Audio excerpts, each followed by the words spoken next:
Bye Bye Bluebeard is a Warner Brothers cartoon from 1949. It's directed by Arthur Davis and written by Sid Marcus, and Mel Blanc voices Porky Pig.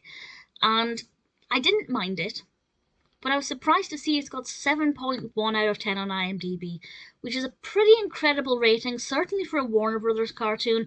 Now, the pool of reviews isn't that vast, it's over 462 reviews and ratings, but I definitely didn't rate it quite as highly as some people have. Porky Pig is at home listening to the radio, and there is an announcement that Bluebeard, the killer, is free, and people have to be on the lookout for him. And they're informed that he is, I believe, 6 foot 11 inches, if I remember correctly. And this mouse begins to torment Porky, tricking Porky into thinking that the mouse is Bluebeard in order to get what he wants, i.e. food. But Porky realizes that mouse can't be Bluebeard. But while he's realizing this, scarier things are happening around him. I won't say too much more than that. It's basically Porky trying to defend himself against a mouse and then the prospect of Bluebeard. I didn't love it.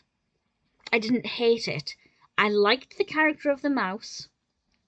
I didn't love the character or the concept of Bluebeard. Didn't hate it. But it just wasn't something that I found that interesting. It didn't move me. I wasn't that compelled by it.